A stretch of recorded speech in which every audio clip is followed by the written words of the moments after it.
নমস্কার। আজ 8ই মে নৈহাটি রঙ্গসেনার নাটকে বৈঠকি আড্ডার 82তম অধিবেশন। আমরা সবাই উপস্থিত হয়েছি আকাশলোক অ্যাপার্টমেন্টে। আজকে দুটি নাটক পাঠ হবে। আজকে বিষয় নাটক পাঠ ও অভিনয়। পাঠ করবেন অঞ্জন কুমার দাস এবং অনুপ মণ্ডল। আমি প্রথমে অঞ্জন দাকে ডেকে নেব অঞ্জন দা নাটকটি পাঠ করবার জন্য। আসুন, এখানে বসো।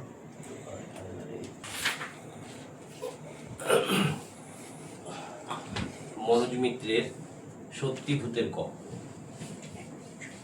চরিত্র বিধাতা যমরাজ, চিত্রগুপ্ত, গুগলু, ঘটোৎকচ, ঢন্ডনিয়া, মামা, দাড়ি বাবা, রঘুবীর, চৌদার, কদম দাস।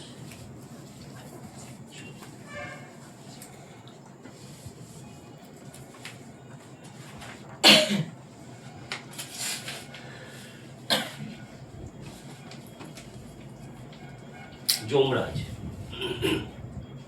প্রভু প্রভু বিধাতা শিগগির আসুন, বিদ্রোহ আরম্ভ হয়েছে, ভূত পিশাচ জোট বেঁধেছে, পৈশাচিক কাণ্ড, নরক রাজ্যে ল অ্যান্ড অর্ডার ভেঙে পড়েছে প্রভু, অবস্থা আমার কন্ট্রোলের বাইরে চলে গেছে প্রভু, প্রভু ভগবান। স্বর্গদ্বারে ঝোলানো বিরাট ঘণ্টা পেটাতে থাকে যমরাজ। তার পথে অন্তদন্ত চিত্রগুপ্তকে দেখা গেল, বগলে থাকা কানে কলম। ওদিকে নরকের ভেতরে কোলাহল থেমে গেছে। চিত্রগুপ্ত: আরে আরে কি পাগলামি করছেন যমরাজ? বিধাতা প্রভু ঘুমোচ্ছেন। যমরাজ: জাগাও জাগাও ভাই চিত্রগুপ্ত। চিত্রগুপ্ত: কাকে? 12টিন খাটি গণেশ মার্কা নাসিকায় ঢেলে নাক ডাকিয়ে এদিকে আসুন, কান পাতুন, শুনতে পাচ্ছেন? বাবা শালা, আমরা মরছি নাকের জলে চোখের জলে, হাত পা ভেঙে লেজে গোপরে, আর ত্রিভুবনের কচ্চা শালা তেল ঢুকিয়ে নাক ডাকাচ্ছে। বলিহারি বলিহারি।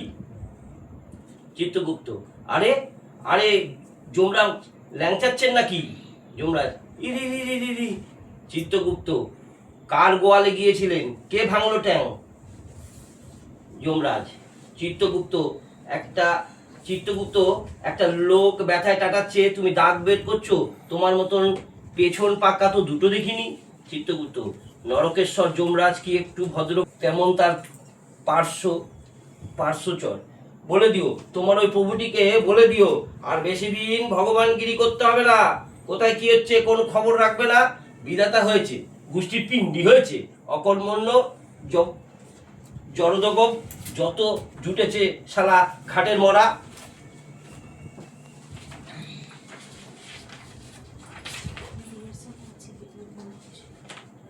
অপার করুণাময় দীনবন্ধু, বিপদ তারণ, ত্রিলোকের ভাগ্য নিয়ন্ত্রক প্রভু বিধাতা, পরম পূজনীয় সৃজন কমলেশু বিধাতা।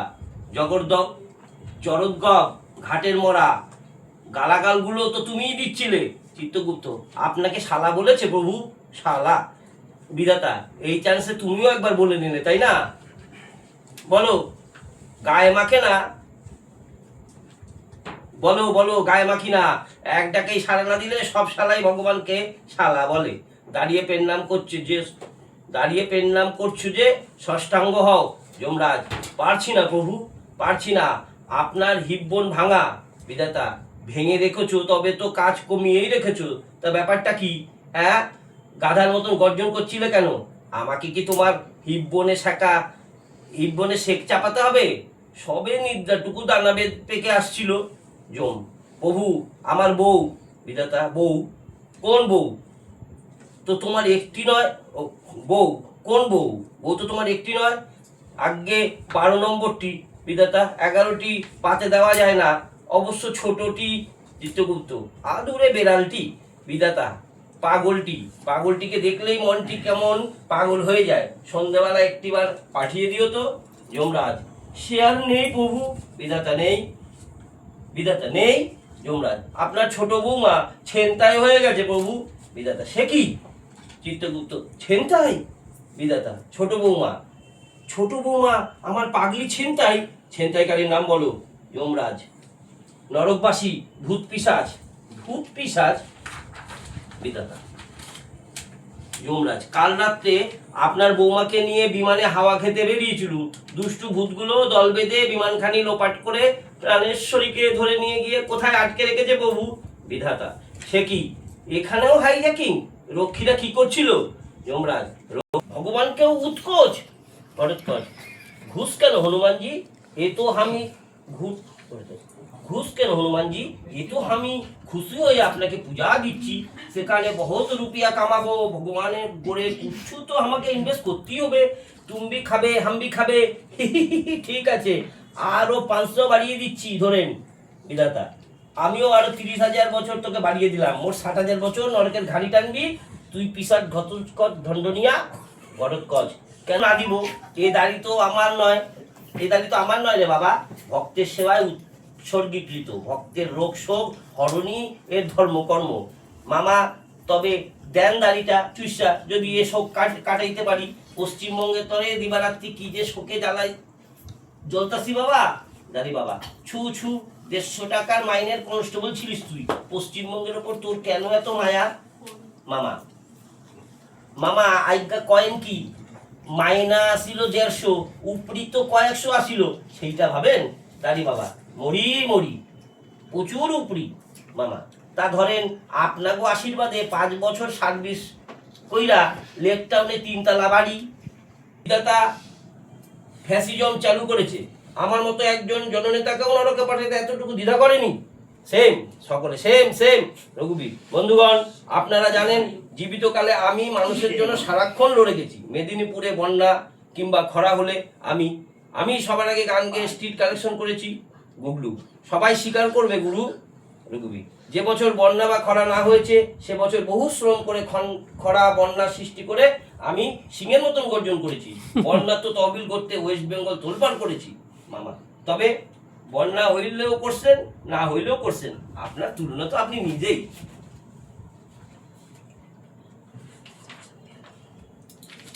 বিনিময়ে কি পেয়েছি, কতটুকু আর করতে পেরেছিলাম আপনারাই বলুন। মাত্র 20খানা গাড়ি, 25টা বাড়ি, 63টা চাল কল, আর 81টা মাছের ভেরি। সকলে সেম সেম। রঘুবীর আমাকে সেম দিচ্ছেন? ঘটোৎকচ দুবেলা ঠেলা চালিয়ে একবেলা আধ পেটা জুটতো, ছেলে মেয়েগুলো সন্ধ্যেবেলা খাবারের জন্য হাত পাততো, সইতে না পেরে 1 মালা ফলিডল চুরি করে আনলাম, ঝাড়ে বংশে নাশ করব। তার মানে তুমি পুত্র কন্যাদের হত্যা করতে ফলিডল এনেছিলে? হ্যাঁ, ওদের মারতে। চাদরের নিচে মালাটা ঢেকে নিয়ে দাঁড়িয়ে আছি, ছেলে মেয়েগুলো বাবা গো বলতে বলতে ছুটে আসে। কি এনেছো বাবা? বড্ড খিদে পেয়েছে, দেখলাম এই সুযোগ, বউটা ভিক্ষে করে ফেরেনি, এই সুযোগে দি ফলিডলটা গিলিয়ে খাক, ঢকঢক করে খাক, জন্মের মতো খাক, সব শেষ হয়ে যাক। সমাপ্ত।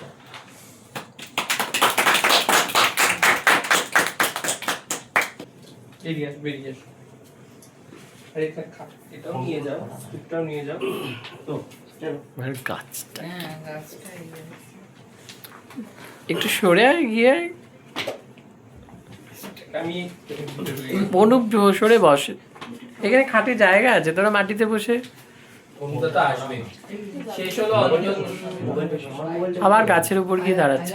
এইখানে এসে দাঁড়াতে, এখান থেকে চলে যাও। আমার মোবাইলটা ওখানে, আমার মোবাইলটা কোথায়? শেষ হলো অঞ্জনদা নাটক পাঠ। এবার আমি ডেকে নেবো অনুপ মণ্ডলকে। অনুপদা এবার নাটক পাঠ করে শোনাবে। নাটক পর্দায় কোথায় যাব? এলাস না। নাটক কোথায় যাব? সূত্রকার মনোজ মিত্র। চরিত্রলিপি মন্দিরা, গজমাধব, করালি দত্ত, পরাগ, ভূতু, দাদু, নিমাই, পেয়াদা ও রতন।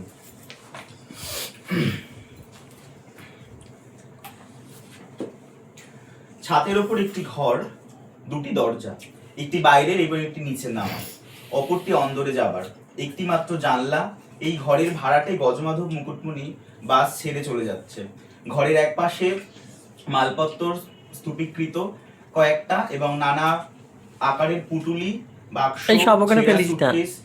পরাগ, দাও সিঁড়ি দিয়ে একদম গড়িয়ে দাও। পেয়াদা, ও করালি বাবু দেখে যান, গড়তে দিচ্ছে না তো। একটা মুখ ঢাকা মস্ত পাথর বাটি হাতে নিমাই ঢোকে। নিমাই, বাবু দই। ভূতু পেয়াদাকে ছেড়ে, দই তো ঢাল, সালার মাথায় ঢাল। নিমাই, মাথায় ঢালবো। নিমা 6 বগলে একটা টিনের বাক্স, ওই যে ওটা, ওই যে ওটা ওটা ওটা ওখানে নিয়ে গেলেন বাছাধন। কাঁকড়া পোতা নিজের গলায় নিজেকে প্রশ্ন করে দেখুন, কম্ম সব কম্ম। ধাপার মাঠে সারাদিনে কত ময়লা গাড়ি যায়, বসে বসে আনাগোনা করে। উনি ম্যারেড না আনম্যারেড? হ্যাঁ, ম্যারেড। ম্যারেড বলে পরিচয় দিয়ে লোকটা প্রথম দিন আমার স্পষ্ট মনে আছে বাবাকে বলেছে ফাল্গুনে বউ নিয়ে আসবো। ফাল্গুন যায়, কার্তিক আসে, কাঁকড়া পোতার ঠাকুরনের আর পাত্তা নেই। গম্ভীর গলায়, ব্যাপার কি মশাই? গিন্নি কই? গজমাধবের গলায় উত্তর, আরে আছে, বাড়িতে আছে, আনলেই হয়। গম্ভীর গলায়, তা আনুন। গজমাধবের গলায়, আনবো, আনছি। ধমকে দেয়, আনবো, আনছি, হয়তো ব্যাপারখানা কি খুলে বলুন তো। বিয়ে হয়নি না? না, ম্যারেড। ম্যারেড ছাড়া তো এই বাড়িতে থাকা চলবে না। যদি থাকতে চান ম্যারি করুন। গজমাধবের গলায়, করবো, করছি, ও সব ঠিক হয়ে গেছে। নিজের গলায় করালি এক চোখে গজমাধবকে দেখতে থাকে। এইভাবে খুচখাচ ভাঙচিগুলো কে দিচ্ছে? হ্যাঁ, আড়ালে বসে আপনাকে আকুপাঞ্চার কে করছে? রতন, আরে দূর মশাই, আপনি সেই থেকে ওই এক কথা ধরে বসে আছেন। আচ্ছা, তো ঝোলালেন? করালি, হ্যাঁ, 2.5 বছর আগে পাইপটা আমি কেটে দিয়েছিলাম ওপরে সাপ্লাই বন্ধ করে একজনকে ওখান থেকে তোলবার জন্য। হয়নি গজমাধব, জানি তো। একদিন আমিও এই বলেই বাড়িতে ঢুকেছিলাম। মন্দিরা, আসলে আমরা দুজনেই যাকে বলে ম্যাভিশ। ও তো ওরকমই মানুষ দেখেছেন, আর আমি তো কোনোদিন সংসারের মানুষই হইনি। ভাগ্যিস আপনাকে পেয়েছিলাম, নইলে করালি বাবু আমাদের যা বোঝাতেন তাই বুঝতাম। গজমাধব বাবু একটু। গজমাধব, আমার মামার শালা। রতন, দূর, শালা, শালাটি কে? গজমাধব, আগে ভালো শালা। রতন, আরে দূর শালা। গজমাধব, খুব ভালো শালা। রতন, দূর শালা। গজমাধব, মামার শালা, ভালো শালা। রতন, দূর শালা, দূর শালা। মন্দিরা দুটো ডিশে মোয়া সাজিয়ে ঢুকলো। মন্দিরা, কি কি হলো? হ্যাঁ, রতন প্রায় কেঁদে, আমায় মেরে ফেললো। মন্দিরা, ও মা, কেন?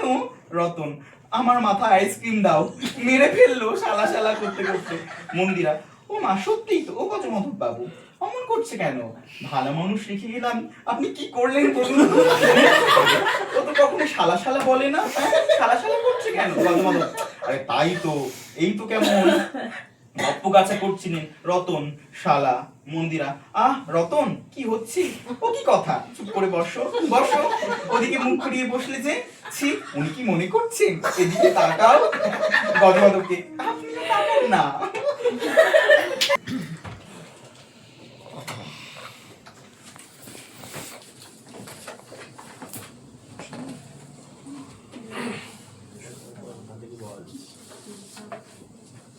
শেষ হলো দুটি নাটকই পাঠ। এরপর আমি একে একে ডেকে নেবো সবাইকে। দুটি নাটক সম্পর্কে সবাই শুনেছে দুটো নাটক, তো সবাই কিছু বলবে দুটো নাটক নিয়ে। এদিক থেকেই ডাকি প্রথমে মিতাদিকে। মিতাদি, দুজন দুটো নাটক পাঠ করলো, হাসির নাটক। প্রথমে পাঠ করলো অঞ্জন। অঞ্জনের নাটকটাও ভালো, কিন্তু দ্বিতীয় নাটকটা, অনুপের নাটকটা বেশি ভালো লাগলো। এবং অনুপ পাঠ করেছে খুবই সুন্দরভাবে অভিনয়ের মাধ্যমে, সেই জন্য অনুপেরটা বেশি ভালো বোঝা গেছে। অঞ্জনেরটা অতটা আমার কাছে পরিষ্কার হয়নি। এই আর কি, এমনি ভালো, দুটো নাটকই ভালো, দ্বিতীয়টা বেশি ভালো। ধন্যবাদ। আচ্ছা, প্রথম নাটকটার সময় আমি উপস্থিত ছিলাম না, সময় মতো আসতে পারিনি, সেই জন্য প্রথম দিকটা আমি কিছুই বুঝতে পারিনি, ইয়ে করিনি। তো মোটামুটি শেষের দিকে যেটুকু ইয়ে করলাম, খুব হাস্যকর ইয়েটা লেগেছে, খুব ভালো লেগেছে। আর দ্বিতীয় নাটকটা তুলনা হয় না, তা খুবই সুন্দর হয়েছে, খুবই ভালো লেগেছে, কারণ প্রথম থেকে শেষ অবধি সবটাই দেখেছি, তো খুব ভালো লেগেছে। আজকে দুটো নাটক শুনলাম। প্রথমটা মোটামুটি লেগেছে, সেকেন্ডটা বেশি ভালো লেগেছে। তো দুটো নাটকই ভালো, আর যদি করা যায় তাহলে সেটা ঠিক আছে। শুনেছি, অর্ধেকটা শুনেছি, তো মোটামুটি খারাপ লাগেনি, ভালোই। তবে দ্বিতীয় নাটকটি বেশি, নাটকটা মানে এত ভালো, অনেকগুলো চরিত্রও আছে, বেশ মজাদার, এবং প্রতিটা অংশেই অনেকটা বেশ হাসির খোরাক আমরা পেয়েছি এবং এই নাটকটি চিন্তা ভাবনা করে করলে ভালোই হবে। আজ ভালোই লেগেছে। দুটো গল্প শুনলাম। প্রথম নাটকটা পাঠ করেছে অঞ্জনা, ভালো পাঠ করেছে। ওটা একটু আমার মনে হয়েছে মানে বক্তব্য আছে কিছু, মানে কমেডির পেছনে কিছু বক্তব্যও আছে, যেটা হয়তো এখনকার কেন সব সময়েরই সমাজের সঙ্গে বা রাজনৈতিক ঘটনাগুলোর সঙ্গে অনেকটা মিল আছে। আর শেষের নাটকটা শেষে একটু ট্র্যাজেডি থাকলেও পুরোটা বেশ কমেডি করে খুব সুন্দর, খুব লাইট। সো দুটোই খুব ভালো লেগেছে। এবার যদি করার কথা হয় তাহলে সেটা তো দলের ডিসিশন, সেটা যা সিদ্ধান্ত নেবে। পুরোটা শুনতে পারিনি, তবে যেটা মনে হলো যে ভালোই গল্প, বেশ একটা স্টোরি আছে এবং হাসিরও নাটক। এবং পরবর্তী নাটকটা আমার বিল্ড আপ খুব ভালো লেগেছে, শুরু থেকে যেভাবে আস্তে আস্তে উঠেছে নাটকটা, মাঝখানে খুব হাসি। তো আমার মনে হয় যে দুটো নাটক করা যেতে পারলে দুটো নাটকই ভালো হবে। দুটি নাটক, প্রথমে সত্যি ভূতের গল্প এবং দ্বিতীয় কোথায় যাবো, এই দুটো নাটক খুব ভালো লেগেছে। প্রথম নাটকটা বললো সুস্মিতাদি যে রাজনৈতিক এখনকার সমসাময়িক দিক থেকে অনেকটা এক, এবং দ্বিতীয় নাটকটা খুবই হাসির। দ্বিতীয় নাটকটা মানে খুব ভালো, করা যেতেই পারে। দলকে এবার সিদ্ধান্ত দলের নেবে। ধন্যবাদ। বেশ ভালো, দুটো নাটকই ভালো, কারণ মনোজ মিত্রের নাটক নিয়ে বিচার করার মতো আমাদের সেইভাবে কিছু বলার নেই। হ্যাঁ, যেটা ডিফারেন্স হয়েছে পাঠের ক্ষেত্রে, পাঠ অভিনয়ের ক্ষেত্রে দুটো আলাদা হয়েছে। কাজে যে যত সুন্দর পাঠ অভিনয় করতে পারতো, নাটকটির বক্তব্য তত তা মানে আমাদের সকলের কাছে পৌঁছাতো। যদিও প্রথম নাটকটা সত্যি সিরিও কমিক একটি নাটক এবং সেখানে বেশ কিছু রাজনৈতিক প্রেক্ষাপটও উঠে আসছে, যেটা সর্বকালীন। আর পরবর্তী নাটকটাও ভালো, পরবর্তী নাটকটা একটা পূর্ণাঙ্গ নাটক এবং সেটাও মানে এই নাটকগুলো করতে গেলে আমাদেরকে তো অবশ্যই বিবেচনা করে করতে হবে। দল যদি সিদ্ধান্ত নেয় নিশ্চয়ই সব নাটকই আরো ভালো করে করা যায়। আজকের নাটক বৈঠক আড্ডা আমার খুব ভালো লেগেছে, ধন্যবাদ। ব্যাপারটা হচ্ছে গিয়ে আমি ভোটের রেজাল্ট বেরোনোর পর থেকে আমি একটু আসতে প্রচন্ডই আসতে, সেই কারণে আমি নাটক কেন, বাড়িতে অন্যান্য কোনো কাজই আমার কাছে মানে খুব একটা ভালো লাগছিল না। তো আমি নাটকটা একটু পড়তে পারিনি। আজ থেকে প্রায় 32 বছর আগে সত্যি ভূতের গল্প নাটকটা আমি অভিনয় করেছিলাম। আমাদের ডিরেক্টর প্রহ্লাদ দা আমাদের এটা দিয়ে, তখন আমি উচ্চ মাধ্যমিক পড়ি। তারপরে আমি নাটকটা সম্পর্কে একবার দেখেছি ওই কথা নেই, তারপরে আমার নাটকটা পড়া হয়নি। ওরা খুব রিকোয়েস্ট না করলে হয়তো আজকে আমার আসা হতো না। তো আমি না, আর সত্যি ভূতের নাটক গল্প যেটা, নাটকটা খুবই সুন্দর, কারণ বিচিত্র ক্যারেক্টার আছে ওর ভেতরে।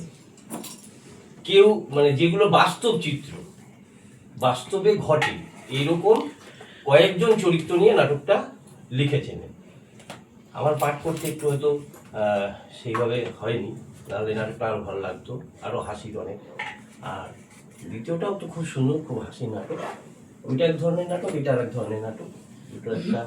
দুটো যদি হয় দুটোই ভালো, আর যদি একটা হয় যে কোনো, সেটা দলের ব্যাপার।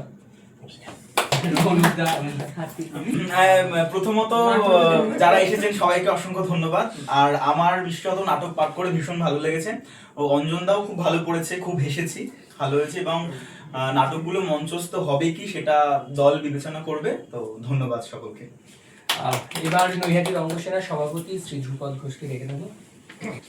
আজকে নাটকের বৈঠকে আমাদের বিশেষত একটা ক্রাইসিসের মধ্যেই এটা ডাকা হয়েছিল, সেটা হচ্ছে আমাদের হাসির নাটক একটা এবছর করতে হবে। সেই কারণে এবং এই যাবৎ আমরা 3টে নাটক শুনলাম। একটা হচ্ছে গত নাটকের ভাড়াটে যাই, নারায়ণ গঙ্গোপাধ্যায়, আর মনোজ মিত্রের দুটো সত্যি ভূতের গল্প, আর কোথায় যাব নাটকটা আমি নিজে দেখেছি। নাট্য সমন্বয়ের ফেস্টিভ্যালে মনোজ মিত্রের দলই এসে করে গেছিল সুন্দরম, এবং মনোজ মিত্রের অভিনয় আমরা দেখি, আমার দেখা আছে, মানে ওটা আমার পুরো চোখের সামনেই ভাসছিল, যেটা আমি যে দেখেছি সেটাই ইয়ে হচ্ছিল। অঞ্জনের পড়তে একটু অসুবিধা হয়েছে, তবে অঞ্জনা মিতাকে বলবো যে তারা ইলেকশন লড়েছে, তারা জিতেছে বা হেরেছে, এর জন্য ডোন্ট স্পয়েল ইয়োর লাইফ, এখান থেকে বেরিয়ে আয়। বিষয়টাকে মানে একটা পলিটিক্যাল আছে বা দলের যেগুলো আছে সেগুলোর মধ্যে ইনভলভ কর নিজেকে নিয়ে, ফ্রেশ আপ কর। একটা তাদের ব্যাপার, তারা হয়তো কোনোদিন আবার দেখা একসাথে হয়ে যাবে, মিলে যাবে, আর আমাদের তো এইভাবে নিজেদের ডিস্টার্ব করার উচিত নয়। তো যে আমাদের তো একটা নাটক করতেই হবে, তো সেটা একটা ডিসিশনে আমাদের আসতে হবে যে কোন কাজটা করা যেতে পারে। আর এটা হচ্ছে যে আমাদের পরবর্তী নাটকে বৈঠকি আড্ডা 83তম অধিবেশনটা সেটা অনলাইনে হবে। সেটি আমরা নটি বিনোদিনী যে যাত্রা আছে সেই যাত্রাকে আমরা অ্যানালাইসিস করব, সেটা অনলাইনে গুগল মিটে হবে, সেটা হচ্ছে 22শে মে। ওকে, সেটা অনলাইনে হবে। তো সবাই দেখবেন ইউটিউবের মধ্যে ওই যাত্রা পাওয়া যাবে, বীণা দাশগুপ্তের করা আছে, অনেকে অনেক করেছে। তো সেই যে কোনো একটা যাত্রা দেখে সেটাকে নিয়ে আমরা অ্যানালাইসিস করব, এইটাই হলো কথা। আর থ্যাংক ইউ সো মাচ সবাইকে আসার জন্য।